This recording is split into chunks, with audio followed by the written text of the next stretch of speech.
Baik, halo semuanya. Assalamualaikum warahmatullahi wabarakatuh. Ketemu lagi dengan saya Zakiah dalam video koneksi antar materi modul 2.1 tentang pembelajaran berdiferensiasi. Dan perkenalkan, ini adalah fasilitator saya Ibu Sarah Sofia Hutapea SPD MPD dan pengajar praktik saya Hajah Deswiati SPD MSI dan saya sendiri adalah Zakiah SPD CGP angkatan 8 Kota Payakumbuh.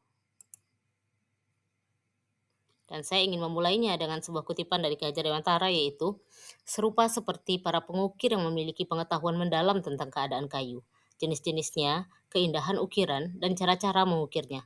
Seperti itulah seorang guru seharusnya memiliki pengetahuan mendalam tentang seni mendidik. Bedanya, guru mengukir manusia yang memiliki hidup lahir dan batin. Ki Hajar Dewantara. Apa itu pembelajaran berdiferensiasi?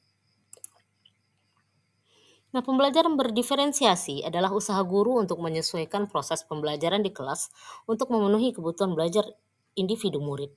Menurut Tomlinson, dalam kelas yang mengimplementasikan pembelajaran berdiferensiasi, seorang guru melakukan upaya yang konsisten untuk merespon kebutuhan belajar murid. Nah, ini bukan berarti bahwa guru harus mengajar dengan 32 cara yang berbeda untuk mengajar 32 orang murid ya. Setiap anak itu unik, mereka punya kesiapan belajar dan gaya belajar yang berbeda-beda. Mereka juga punya minat yang tidak sama. Masing-masing murid punya cara khas yang membuat mereka mampu memahami sesuatu dengan lebih baik. Nah, selain cara murid memahami pembelajaran itu berbeda-beda, mereka juga punya latar belakang yang beragam, baik dari segi budaya, lingkungan, dan banyak preferensi beragam lainnya. Nah, untuk itu dibutuhkan usaha guru untuk mengetahui keragaman tersebut dan merancang kegiatan pembelajaran yang mampu memenuhi kebutuhan murid yang berbeda tersebut, sehingga memungkinkan setiap murid untuk menunjukkan pemahaman mereka dengan cara yang paling sesuai dengan kekuatan, minat, dan gaya belajar mereka. Nah, untuk melakukan pembelajaran berdiferensiasi, maka guru haruslah memahami tujuan pembelajaran, menanggapi atau merespon kebutuhan belajar murid, menciptakan lingkungan belajar yang mengundang murid untuk belajar, melakukan manajemen kelas yang efektif, dan melakukan penilaian berkelanjutan. Nah, berkaitan dengan kebutuhan belajar murid, guru harus memahami 3 aspek berikut, yaitu bagaimana kesiapan belajar atau readiness murid tersebut, apa minat murid, dan bagaimana profil belajar murid tersebut. Nah, kita akan bahas satu persatu. Yang pertama itu kesiapan belajar atau readiness murid. Mengharuskan guru untuk menilai pengetahuan awal dan menentukan apa yang telah murid ketahui dan di mana murid berada. Kemudian yang kedua, minat murid. Minat setiap murid itu berbeda-beda. Minat adalah salah satu motivator penting bagi murid untuk terlibat aktif dalam proses pembelajaran. Dan yang terakhir adalah profil belajar murid. Nah, untuk profil ini ada banyak preferensi, yaitu preferensi diantaranya preferensi terhadap lingkungan belajar, pengaruh budaya, preferensi gaya belajar, dan preferensi berdasarkan kecerdasan majemuk atau multiple intelligence.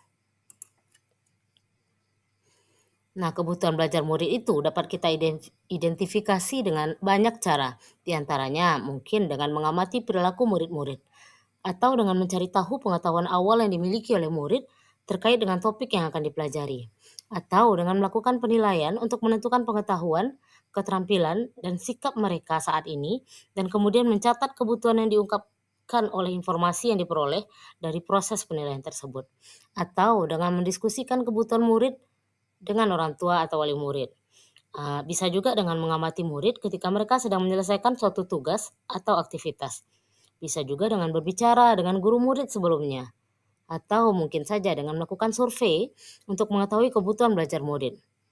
Bisa juga dengan mereview dan melakukan refleksi terhadap praktik pengajaran mereka sendiri untuk mengetahui efektivitas pembelajaran mereka. Nah, strategi untuk mendiferensiasikan pembelajaran itu bisa terdiri dari 3. Bisa dengan diferensiasi konten, bisa dengan diferensiasi proses, dan bisa juga dengan diferensiasi produk. Nah, kita akan lihat satu persatu. Yang pertama adalah diferensiasi konten. Ini adalah strategi yang membedakan pengorganisasian dan format penyampaian konten. Metode ini merupakan metode pembelajaran dengan cara memberikan materi kepada siswa berdasarkan keterampilan, profil belajar, dan pengetahuannya, tetapi tetap sejalan dengan kurikulum yang berlaku. Kemudian ada diferensiasi proses. Nah, ini memberikan pendekatan pengajaran yang berbeda-beda sesuai dengan kebutuhan dan karakteristik individu setiap siswa, sehingga mereka dapat mencapai pemahaman yang lebih baik dan merasa lebih terlibat dalam proses pembelajaran. Dan yang ketiga adalah diferensiasi produk. Nah, ini memberikan siswa pilihan dalam cara mereka mengekspresikan pemahaman mereka, sehingga memungkinkan setiap siswa untuk menunjukkan pemahaman mereka dengan cara yang paling sesuai dengan kekuatan, minat, dan gaya belajar mereka. Pendekatan ini mengakui bahwa setiap siswa memiliki kemampuan unik dan cara berpikir yang berbeda-beda, sehingga memberikan ruang bagi kreativitas dan ekspresi pribadi. Nah, adakah keterkaitan antara modul pembelajaran berdiferensiasi dengan modul yang lain? Kita akan lihat satu persatu. Yang pertama, keterkaitan antara modul 1.1 dengan modul 2.1. Nah, untuk dapat melakukan pembelajaran berdiferensiasi, maka guru harus berusaha memenuhi kebutuhan belajar murid sesuai dengan kodrat alam dan kodrat zaman berdasarkan filosofi Ki Hajar Dewantara. Kemudian keterkaitan antara modul 1.2 dengan modul 2.1.